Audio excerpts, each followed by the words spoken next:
No problem, it's okay. By the way, I mean, on normalization, our colleague, Andrea, did an interview with the Saudi ambassador, Princess bin Bandar, Rima bin Bandar, and she told her that they're not going to normalize unless there is a Palestinian-Israeli peace of some sort. But that's a side. I think you saw the Secretary spoke to this more broadly yesterday. Right, okay. All right, now I wanted to ask you about the meeting that took place between Palestinians and Israelis to calm the situation down. And my question, was there any American involved in these meetings? Was General Penzel, for instance, So the security coordinator involved in these? So these were calls directly between Israelis and Palestinians. We believe direct contacts between the parties such as this are helpful to de-escalate tensions and strengthen communication. As you know, we have private conversations with both the Palestinian Authority and with the Israeli government, but I don't have any specific conversations to read out. A couple more on a Palestinian family that is, getting ready to be evicted from East Jerusalem, sub-11 family. I wonder if you're aware of this issue and if you have any comment on that, because remember when this happened in Sheikh Jarrah a couple of years ago, all hell broke loose. So.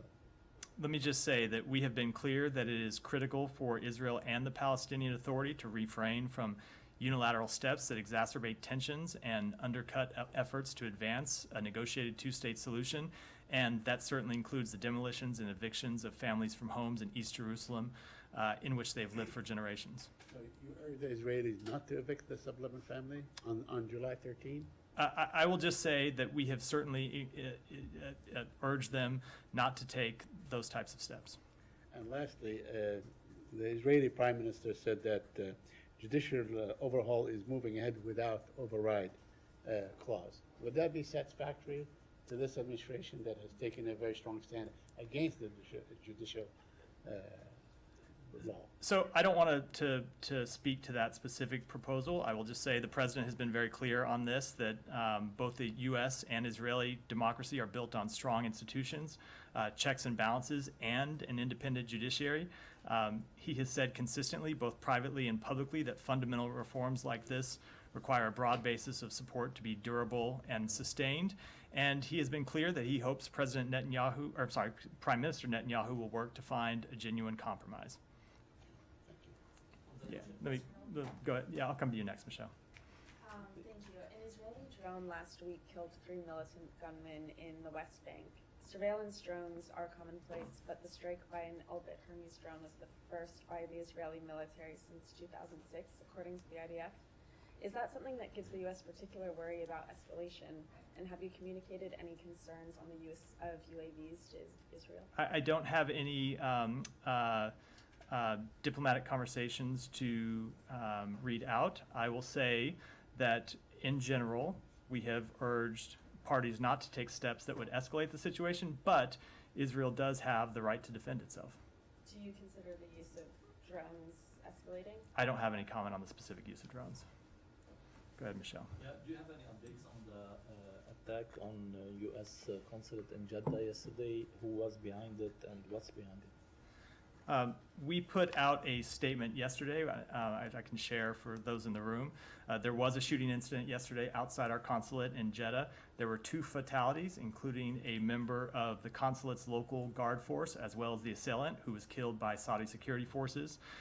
We remain in contact with the Saudi authorities as they investigate it. In the aftermath of the event, the consulate was locked down, and we have the accountability of all official U.S. citizen and locally employed staff has been achieved. We, of course, offer our sincere condolences to the family and loved ones of the deceased local guard member. And I will say, with respect to the incident, motives or anything else, it's a matter that continues to be under investigation. The Diplomatic Security Service is coordinating with Saudi law enforcement, and I don't have any updates to offer. And did you know who was the attacker? It is an ongoing investigation, and so I'm not going to provide updates from the podium about that. And will the consulate open by next week after the... I would say I don't have any updates about the status of the consulate. I don't want to speak about an ongoing security matter. But when we have updates about that, we'll of course get them to you. I Thanks. have missed you. I'll come to you. I've missed you a couple times, so go ahead.